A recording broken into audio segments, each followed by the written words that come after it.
What's going on, guys? This is VinylicPuma, back with another Fallout 4 countdown video, and today I figured we could do something fairly different from what I usually do on this channel and go over 10 of what I think are among some of the best PlayStation 4 weapon and armor mods.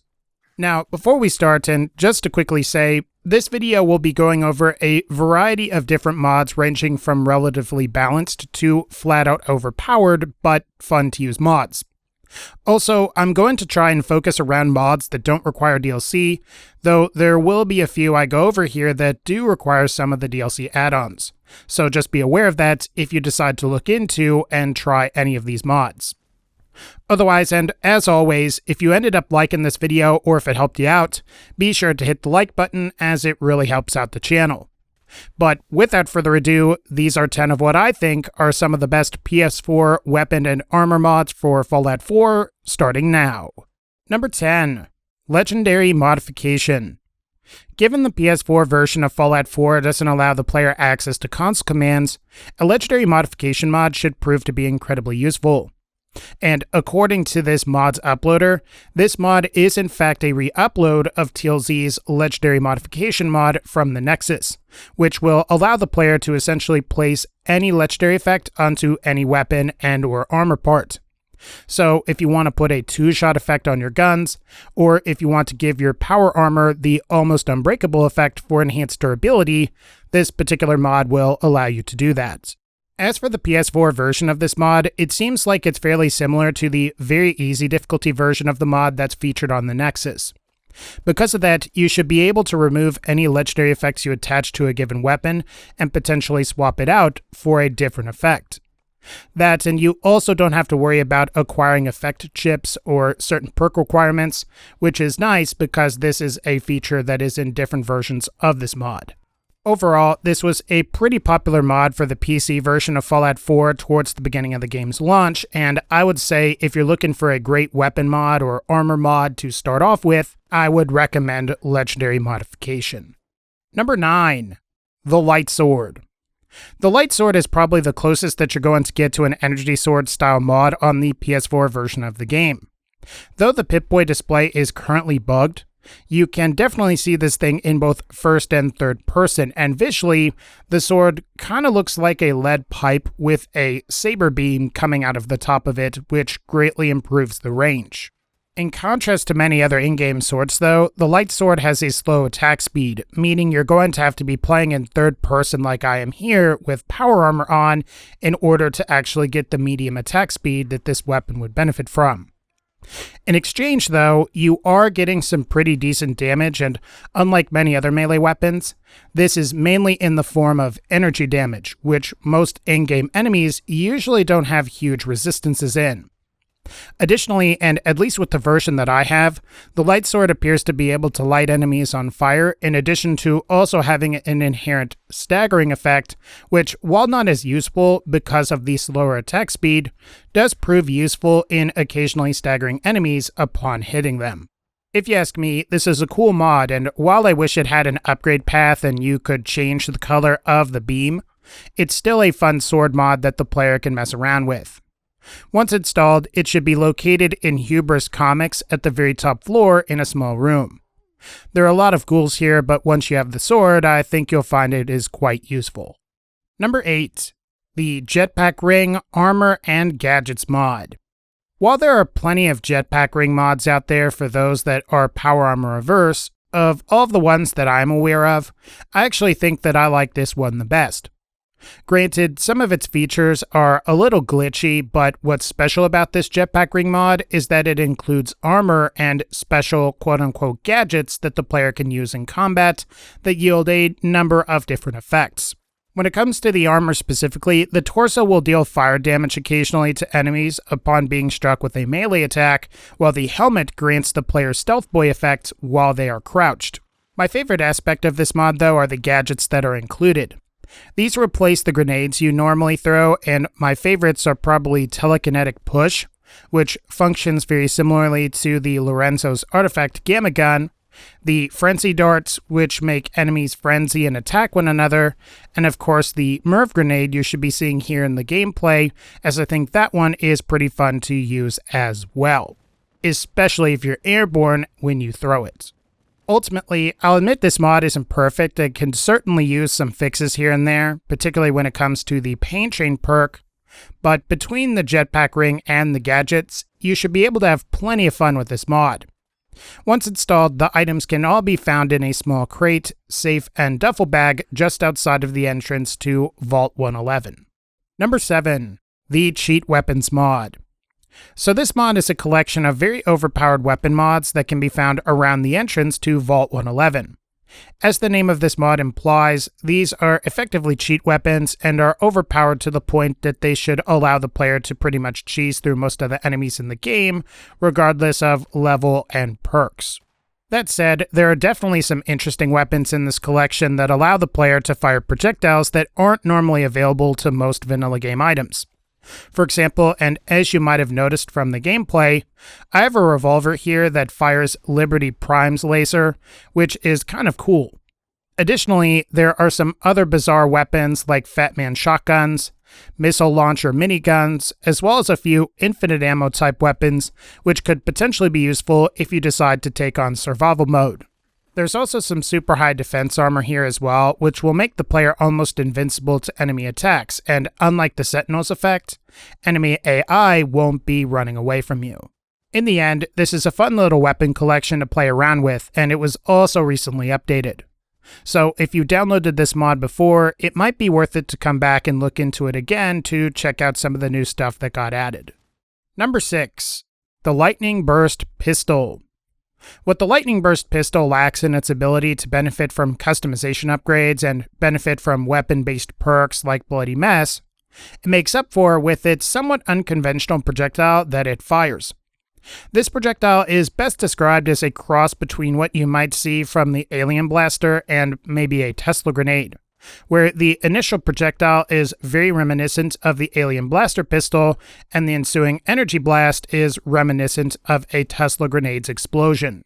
Damage-wise, the Lightning Burst isn't half bad either, clocking in at about 161 base damage, putting it slightly above the missile launcher while only using fusion cells. Obviously, you won't be able to upgrade it as you go, but for the early and potentially even later parts of the game, 160 damage or so is fairly high, and considering you've got a magazine size of 57 or so, I don't think you'll have too many issues. Otherwise, there's not a whole lot else to this thing. I think this is a pretty cool weapon mod, and the shock explosions are pretty potent when going up against most enemies. Once you have this mod installed, you should be able to find this thing just outside of Vault 111 in one of the wooden crates near the entrance. So, like many other mods on this list, it should be pretty easy to find. Number 5. The Spec Ops Supply Drop mod.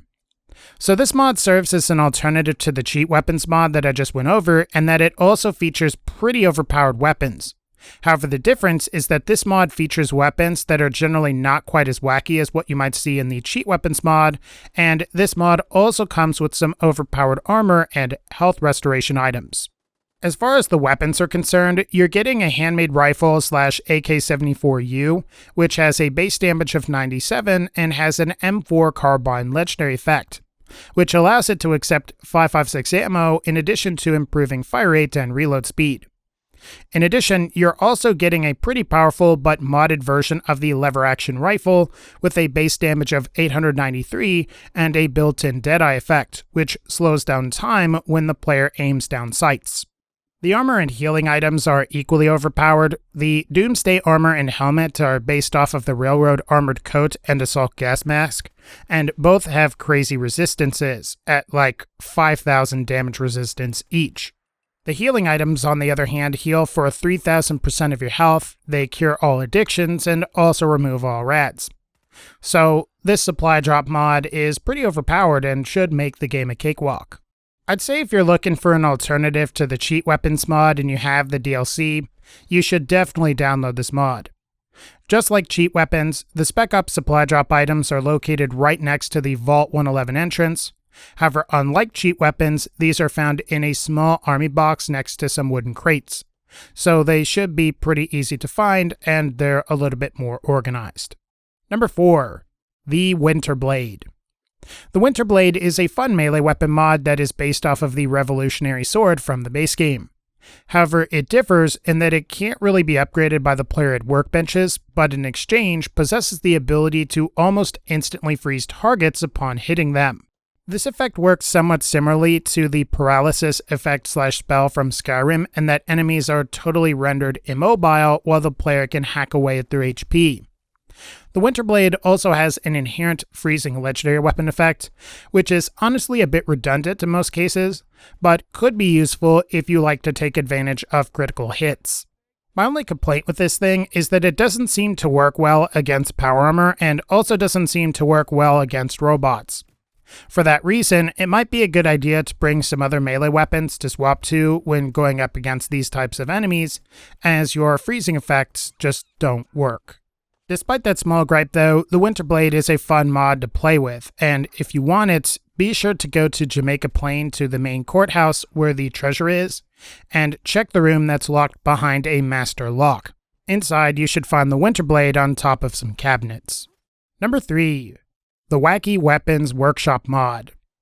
So, according to this mod's developer, the Wacky Weapons Workshop mod was made as a means to test or learn how to make weapon mods for the PS4 versions of the game, as PS4 mods don't allow for any external assets like PC and Xbox One mods do.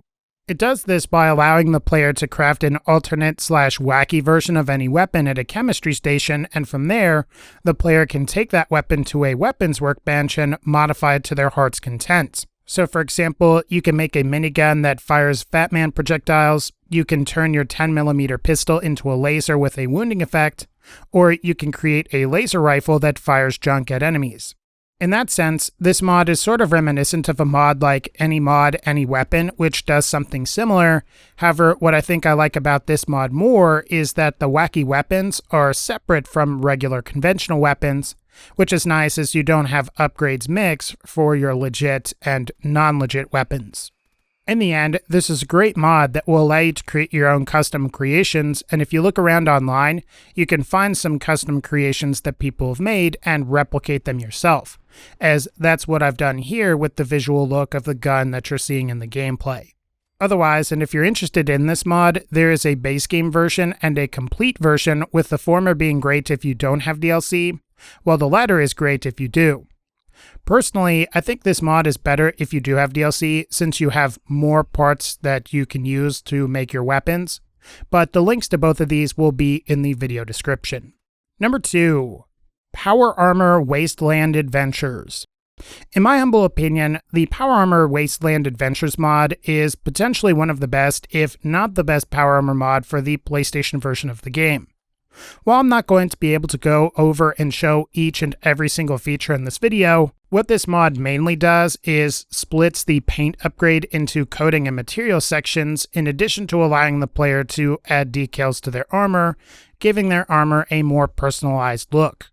More specifically, this mod adds a bunch of new power armor coatings that possess various special effects, and for example, you can get ones that reduce your prices at vendors, you can get ones that massively boost your jump height, and you can also get some coatings that improve all of your special stats by 3.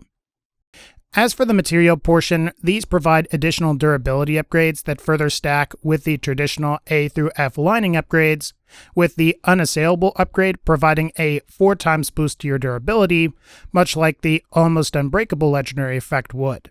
So if you really like using power armor, this is a great mod for you to download, simply for the expanded upgrade options that are available. I think my only complaint with this mod as far as upgrades go primarily revolves around some of the perk requirements for certain coatings.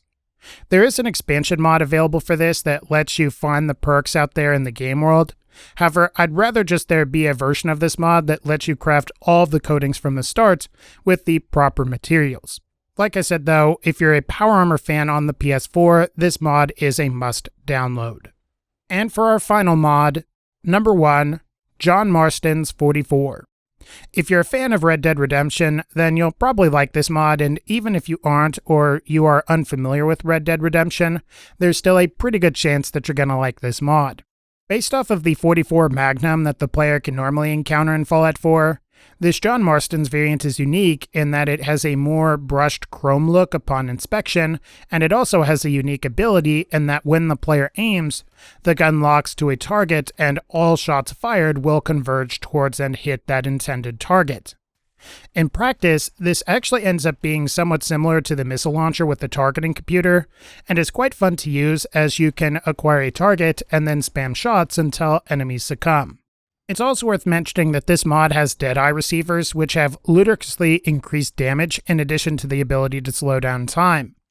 When this gets combined with the auto/target nature of the Marston's 44, you actually have something that's somewhat similar to Red Dead Redemption's Deadeye ability, where you aim at enemies and the game essentially ends up doing all of the rest. I'll admit I'm not the best at it here, but you can pull off some pretty cool shots with this thing where you potentially take out 3 enemies at once. Overall though, this is a great weapon mod for the PS4 version of the game, and once installed, simply travel over to the doctor's area in Nzxvyy and you can pick this thing up off of the chemistry station table there. Alright guys, I think that's going to wrap up this particular video. If you liked this video, definitely be sure to leave a like, click the bell so you can be notified when I upload more videos, and as always, and again, thank you all so much for supporting this channel. Take care, and I'll see you all in the next one.